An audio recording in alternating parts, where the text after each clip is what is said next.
find some people to tug on my arm. And Justin, so Tim Lewis actually was one of the first. Tim Lewis pretty much was one of the first people to propel me into this sport. And he was the first person to come and arm wrestle with me. He came and arm wrestled with me, and then the guy who actually beat me left arm in the amateurs at the Winter Blast, he came and trained with me. And it's funny, long story short, that guy stepped away from the sport. He hit me up last week. This dude who beat me left arm out of nowhere, lives in like Lancaster, PA. He was like, "Hey man, I just see everything that has come in between these 4 years that we pulled." And he was like, "It's unbelievable. I want to get back into it." And I was like, "Yo, this is like a huge blessing. Like, come on, you know what I mean? Like energy, energy, dude." Yeah, it's nutty. He was like, "I can't believe, what happened in the 4 years between us arm wrestling and now." And I said, "Yeah, I mean, it's funny how God works, you know." Yeah. But anyway, so Tim Lewis comes, and Tim somehow through Tim's in the fitness community and bench press and everything else. My now friend Justin Baer knew him online, and Justin was like, boom, boom, boom. Tim posted something about being in Harrisburg. He's like, "What are you doing in Harrisburg? You're arm wrestling? I want to arm wrestle. I live right down the road." So that kind of put me, Justin and his brother Holden, which the world is a very small place. I actually coached two of their brothers and didn't really know them. But I met them then through that arm wrestling link, and that's really where it started. And those two kind of got bit by the bug, and we started just talking about like, all right, we want to do this. We want a team. We want regular practices. We're gonna get tables. We're gonna do boom. We're gonna get shirts. We're gonna boom. And we just like you said, it was just good vibe, a lot of energy. And Justin is a very creative dude. You know. Yeah. Let's He's talk about him real quick. Let's go with the flow here. Let's talk about him real quick. Yeah. He can scrap, huh? Yeah. He's got a decent background in boxing and mixed martial arts. Oh, so when he got that's not his first rodeo, is what we're saying, huh? No. All makes sense now. Yeah, yes. He's always been in the fight community. Yeah. Are we going to see him in the ring again? We are. He has been asked by Rough and Rowdy to be in their Super Bowl weekend title fight against, I forget the guy who is their reigning title holder. No shit. So Tampa Bay, I think it's a title shot, bro. Yeah, Rough and Rowdy title shot. Yeah, that's awesome. I don't listen, I don't think that they inked the contract yet. But, yeah, let's I don't want to get ahead of listen, you don't want. Sometimes when you speak on it, it's bad luck. You're right. Yeah. But I mean, I think that's going to be really cool. Yeah, that'd be cool. And we're entertaining. He's good with the skits, man. Yeah, he was. I think he was in Lowe's, and he whacked that dude with that thing. You remember? Yep. I'm like, and that guy did the guy know who he was? Because that's our buddy. That's our buddy Nate. That's our buddy. Oh, I was just thinking, for that being a stranger, he was a real patient man, bro. Yeah, no, that's our buddy. He walked him, socked him there. Yeah. So, hey, how did you, I don't want to, just touch base with me briefly about where you're at there, where we're at in this story, to how it got to the wall. Was there a certain match? Was it word of mouth? How did the connection get made from you to the wall? Well, I think you know how it is. Certain people are being pushed. Like there's a lot of people that were saying like, "Hey, this guy." So my first year, all right, here I'll give you the WAL story. So my first year in arm wrestling, I had missed all the qualifiers. I didn't really know I knew what WAL was, but I had missed all the qualifiers, and we were into like the finals. Like right when I started getting going was the finals in Vegas, and Lucas Raymond. So that's like right when I started. Lucas Raymond. Him too. Go ahead. Yeah, Lucas Raymond, and I remember watching this. I watched the live feed on Facebook. I never had Facebook until arm wrestling. I got Facebook because of arm wrestling, and now the live feed is on for the WAL amateur finals. And I watched the thing the whole way through and rooted for Lucas hardcore. He killed everyone, and damn, they're in the finals match, and the production quality was so good. And I said to myself, I'm going to do that. I want to do that. I'll deal with the pro stuff down the road, But my last bucket list thing for amateur is going to be that. So in the meantime, I had already won like a novice national championship and all that other nonsense, which I probably shouldn't have been doing. And like even when I went to nationals, like Leonard and Denise were like I pulled left arm novice because I wasn't comfortable yet and didn't know what I was doing. And I won left arm and or not Leonard and Denise, but Karen and Frank. And Karen was like, Karen came to me because it was a 2-day event and I did novice. And after I did novice left arm, she came up to me and said, I'm taking you out of right arm. You're not doing novice right arm. You're doing pro. Boom. So I did that. I took 4th place in nationals for both arms. And I was once again kind of dejected about that. That's where I met a lot of people in the sport.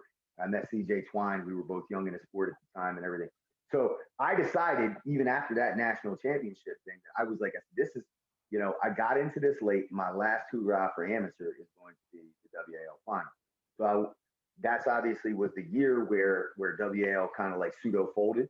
That was 2017, where the money fell out from Monster and they lost the ESPN contract. A lot of people don't know the details on that, but that wasn't Kaplan pulling the plug. They lost sponsors and they couldn't fund it. And it had a majority to do with losing Monster and then ESPN saying, okay, you lost Monster. Like, yeah. So there was a little bit more to that. Anyway, Frank and Karen, James Reed, Travis Bajan, they saved the tournament. So I went out there to Vegas and I won amateur 225 right and left arm. At that point, that doesn't get you any clout with WAL. They don't care about it. Amateur, why would they? You know what I mean? They're not. So I had to then, at that What point. do they care about? What do they care about? What are they looking for when they're on the cusp of bringing someone new in? Yeah, we'll get to it. Yeah, we'll get to it. So yeah, right. so I pulled a bunch of like I picked up some notable wins throughout the next year. And I started generating, I guess, what you would say, a little bit of hype, and my name was on the tip of certain people's tongues. There was talk, yada yada yada. But I think it's really hard to break into that conversation without like social media and everything. But I mean, I think I was prominent enough in Facebook, but honestly, and you don't know until you know. But now, doing the podcast with Neil and everything, and Neil said like, listen, I'll tell you where I saw you. I saw you at the Arnold Classic, because the Arnold Classic 3 years ago, it would be now. I had an early round match with Craig Touye, where I took him to the pin line, very close to the pin line, and made some beginner mistakes. And Neil basically said he was walking by. He was doing like some of the strongman stuff, and Eddie Hall and some other guys, and he was walking by, and he was like, "Who the hell has Craig hanging on by his fingertips?" And that was where I got onto Neil's radar. And then you fast forward another year forward, where I wound up winning the Arnold. I do think winning the Arnold was probably the projecting thing that kind of got me in that mainstream thing. The WAL was in contact with me prior to that, though. Okay. So they had their eye on you. Yeah, I think Neil kind of had his eye on me after that first Arnold trip, and I think it was really just that showing against Craig, even though, and I mean that's my greatest loss in history. Yeah. I mean, that was where I was happy to just be like, after the go, absorb the hit and say, okay, I'm somewhere close. You know what I mean? Some people get discovered not from winning, but from surviving a match maybe they had no business surviving. I think some people get recognized that way. Not only that, if you approach that loss that in a certain way, you can get a lot of positivity out of it, to a little more gas, gives you a little more gas tank. And I think that brings me to like what you were saying, or what does it take to get discovered by the WAL? I think the biggest thing that and I'm not really referring to myself. I'm just referring to anybody who probably wants to crack into that. It's a combination of being a really upper tier arm wrestler, but also being able to have some form of marketability, whether it be positive, negative, or something else. Like there has to be something. They're in the business, and the reality of it is, let's be real. what they're doing, what they're trying to do is create a business. Fill You know? seat. Yeah. Trying to build it through, make the audience bigger. You got to make people that are being showcased. They need to be somewhat interesting. It's kind of like Milli Vanilli. Remember Milli Vanilli? Oh my God. Yeah. They faked it. They faked it until they make it. What are you telling me? Oh my God. The same thing.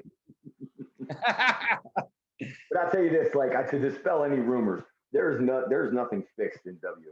There is nothing fixed. There is no setup. There is no Not reality TV. There is a lot of pageantry for sure.